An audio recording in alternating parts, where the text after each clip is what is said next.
Hello there, all of you absolutely lovely people. Once again, this is Dax, and today we are going to be reviewing this book here, How to See Fairies. It is by John Matthews and Brian Froud. Now, I must confess I am not that familiar with who John Matthews is, but Brian Froud, if you are familiar with any of the old Jim Henson movies, Dark Crystal, The Labyrinth, not only did Brian Froud design the creatures in those movies, but he based those designs on creatures he was actually seeing.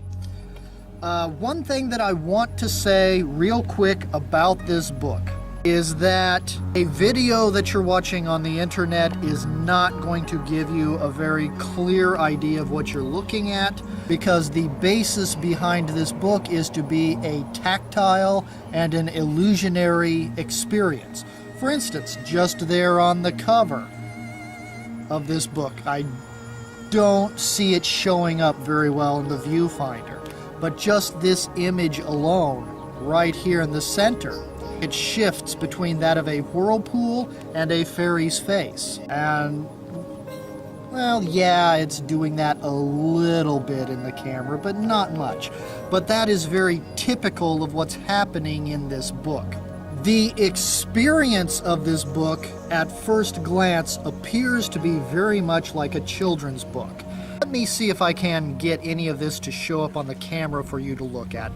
Now, this page right here is very unusual for the book, and the reason why it's unusual is because it is just text and imagery, and that's it. But you can see the imagery is very whimsical, and of course the messages on this page are typical of the book, though. You know, it's a fairy who is talking to you. The book makes it very clear that it is not going to tell you whether it is a real or message from a fictitious fairy that is saying this. But the fairy is talking to you, and it's telling you to do things like open your eyes, open your heart, and this kind of imagery is throughout the book.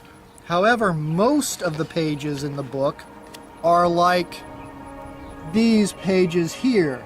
You know, what do you see here? Do you see an elf with pointed ears, or do you see a girl just like you? We fairies know that you humans like your rules, so here's a book of rules, and ta-da, surprise, there are no rules. And things like that. The book is full of things that encourage you to physically explore the pages. See, here's a fairy portal, and there's what's on the other side of the portal. And that's a lot of what the book is in the most shallow and superficial sense. For instance, here's an image, and here is a tiny little fairy, and it's look to the small, but when you turn the page, it's actually a huge fairy off in the distance. The book teaches you to change how you look at the world around you, and that is the goal of this book. Like, here's this page right here. You've got all of this whimsical fairy imagery. If you look very closely, there are a couple of phased out fairies right here that you can see, but they're very vague. But then you turn the page and they have manifested into your vision. And on the shallow, superficial level, that is how this book works. This book is whimsical. It wants you to explore the pages. It wants you to learn how to not just look at the obvious. Now, here's a nice one here. This is the Theater of Imagination. And once again, at first glance, this appears to be a children's book. The way this book functions is it tries to get you to pay attention to the negative space around an object. Now, those of you who are not artists will probably not know what negative space is, so let me explain this to you. Now, here is a statue of Monkey from Chinese myth. Hello, Monkey. Whenever I meditate, you try to get in there quite often, but I love you. So this is Monkey, and it's a beautiful statue. It's a lovely statue.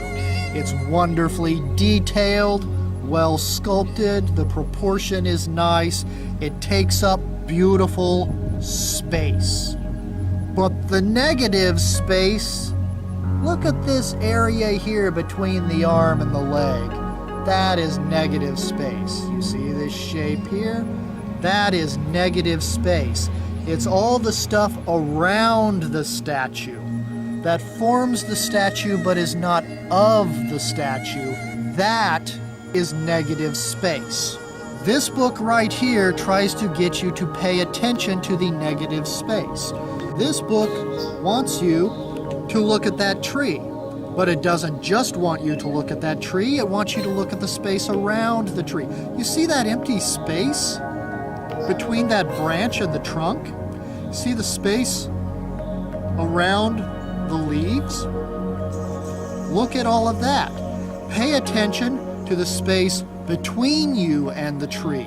All that empty space that you don't pay attention to because you're busy looking at the tree. However, this book does not just want you to do that with your vision. It also wants you to do that with everything that you hear. That bird in the distance, it's chirping away. You hear that? Don't just listen to the bird chirping. Listen to the empty space around the bird chirping. When you smell something wonderful, do this at your next meal. When that lovely plate of food is placed in front of you and you smell that fragrance, don't just smell the fragrance. Also, smell the negative space around the fragrance. Pay attention to what's not there as well as what is. Back to the tree. If you spend enough time really studying that tree, you will soon notice that the empty spaces around the tree are not really that empty. If you want to see fairies, explore the world with all 5 senses and look for that negative space. Look for the negative space in your sight, your hearing, your smell, your taste, and your touch. All of them. Look for the negative space in all of your senses, and that is what this book wants you to do. Of course, I highly recommend this book. So far, all the books that I have done a review on have been books that I want people to get, because I see them as being true to the purpose of this channel, which is using magical personal self-empowerment to make the world a better place. The world will become a better place when more people gain the ability to see the unseen. Now here's an interesting page right here. It's just a bowl that opens up, and you can place wishes and gifts to the fairies you're trying to see inside of it. And then here in the book is a folder, and in this folder is a tool designed to help you see fairies better. How to See Fairies by Brian Froud and John Matthews.